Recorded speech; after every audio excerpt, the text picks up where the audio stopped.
All right. So for our hope spot this week, our no, this is our Morton. God dang it. There Morton. Okay. Cut, edit, action. Okay. All right. For our Morton spot this week, we've got SmackDown. Um, this week was a pretty quick episode, really. I mean, it's kind of all go home for Saturday night's main event, but it just kind of went by really fast. Um, we started off with Meechin versus Tiffany Stratton. Um, they had Stratton in the back with Naya and Candice LeRae. And Naya was trying to tell Tiffany if she won the United States Championship, she wouldn't need her money in the bank to cash in on anybody anymore. Obviously trying to protect her spot continually. Um, and then Candice mentioned that she got her and Naya a shot at the women's tag team championships so that Naya Hmm. could have two belts. So again, we're kind of running with this. Candice is trying to supplant Tiffany, and we're going towards Tiffany's going to cash in on Naya at some point, I think. But first, we have Michin versus Tiffany Stratton as a semifinal for the women's United States Championship tournament. Michin takes the win here. Kind of a short match. I think it was 5 to 7 minutes. But Michin took the win, which I totally didn't expect. So cool. Good for We got her. Michin in the finals on Saturday night main event for the women's U.S. Championship. Um, then we had Jimmy Uso coming out, and the crowd's chanting "Yeet" at him, and he said they're chanting for the wrong twin. Um, Well, but he, was talking about how much he loved being at SmackDown and all this other stuff. I mean, basically, it seemed like kind of just like a rah rah speech, really, but it wasn't really specifically for anything but like himself. Don't really know what's going on here. Looks like he might be chasing down a singles title at some point. I mean, they one okay. brother, the other brother. Okay, here we go. Then we had Carmelo Hayes versus Braun Strowman. Um, as we came back from commercial to go to this match, we got a Roman Reigns vignette where he talked about how important the Fulalu, I will never say this right, but he talked about how important it was and then challenged Solo for it. So it looks like we might get Solo versus Roman Reigns at the first Raw of 2025 on Netflix for the Fulalu or whatever it's called. Ulafala. Ulafala. There we go. See, I'm bad at this. At least that one. Um, so then we get to the match. They look like they've been building Hayes lately, but then Strowman basically beat him in 30 seconds or 45 seconds. Yeah, that So sounds about right. I don't know what's going on here, but it was kind of dumb. That's really the main thing I didn't like about this uh show. There it is. Right there was that match. It really was inconsequential, and they were building one guy and not building the other. The other one's kind of already built. He's the monster among men. He's a big motherfucker, whatever. And then Hasn't just, he been off TV for a while too? yeah, ever since he faced Bronson Reed in that Monsters match. Yeah. But now that Bronson's gone, I guess they have to have another monster. So they brought Strowman back, but he is going up against the guy who's like the number one draft pick of SmackDown and just squashes him. This didn't make any Yeah. sense to me. None of it made sense. I don't know what the deal is here. Um, After that, we had LA Knight. He had like a backstage thing. He also apparently has a problem pronouncing Ulafala because he Hmm. called it the waffle waffle or something like that. Yeah.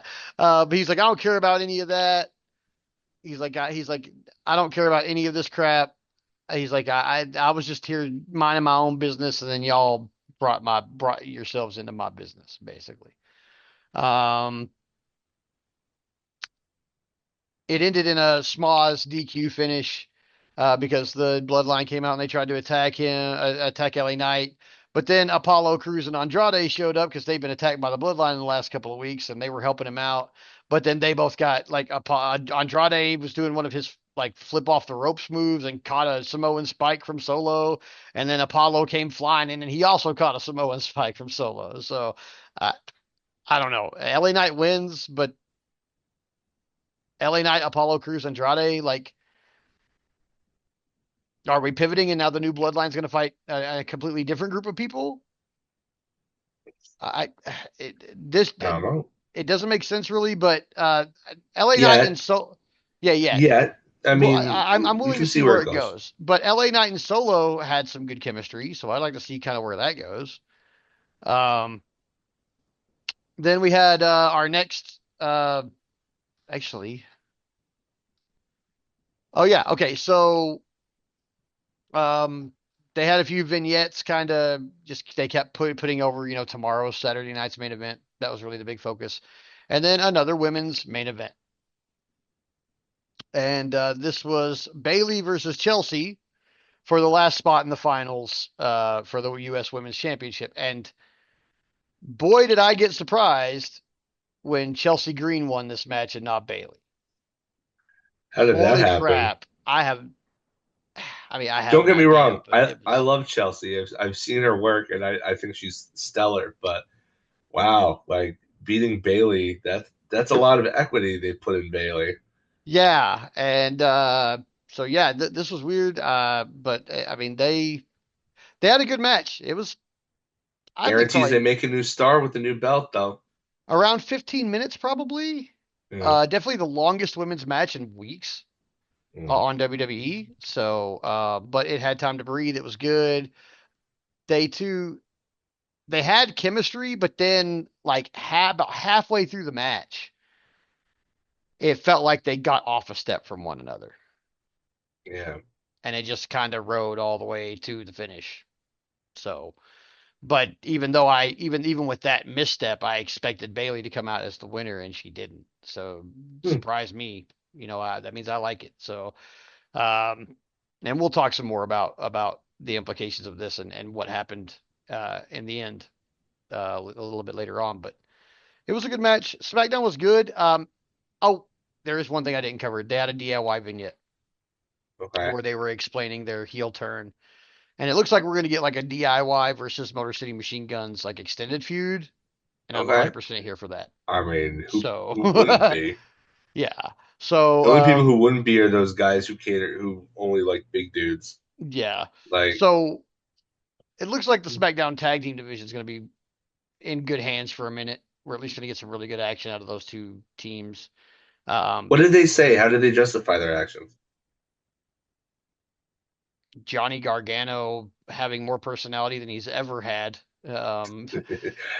I'm telling you, you gotta check out that He running NXT as a heel, man. he's 100% a prick, and just talking Yeah, about how like I knew they would trust me and ha ha ha, because he low blowed the dude and cost him the match yeah. and took the titles from him. So, but yeah, like Ciampa's like, I'm just a madman, he's the evil genius, like so we'll see how this goes. But yeah, I mean, otherwise, SmackDown kind of was pretty short. It seemed like to me, it just kind of went by really quickly.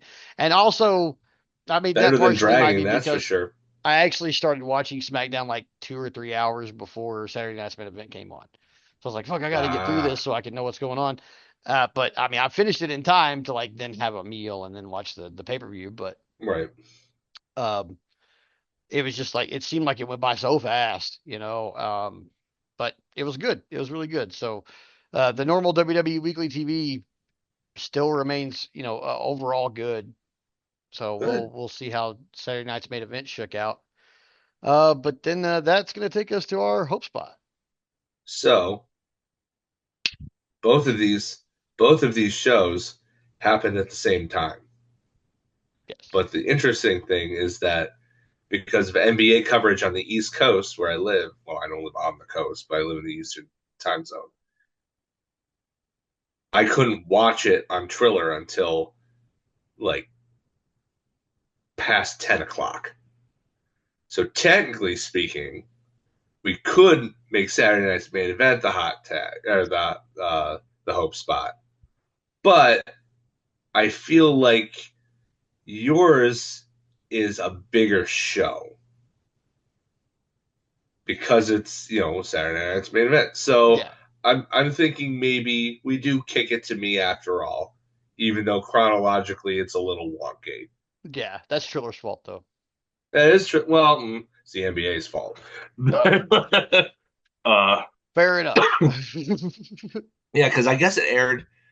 I mean, because it was a pre-taped show, so I Mhm. guess it aired in its normal time spot in California. Like I was on Blue Sky, and it was like there was stuff that was trending. I'm like, no, no, no, no, no, no, no, no. Yeah. Oh, I'm so mad that you get to see this before I do, Mhm. because I had to wait, and then I fell asleep, and then I didn't wake because my daughter has decided that after getting used to so long for sleeping through the night, she's only 2, that for 5 out of the last 7 nights that she was going to wake up in the middle of the night for no apparent reason and deprive my wife and I of any and all REM sleep that we could have gotten. So the last night she finally decided to go back to sleep and stay there. So I took a nap, and then when I woke up, it was like midnight. And that's when I watched it, even though I had to be at work the next morning. It was like, oh, I don't have any other time to watch this. I have to watch this for the podcast. So like, you definitely finished your stuff before I did, but I think we're gonna go to me anyway, Yeah. simply because as good as Collision was, and Collision was very good, I doubt that a normal episode of Collision will carry the storyline weight that anything that happened on Saturday Night's Main Event.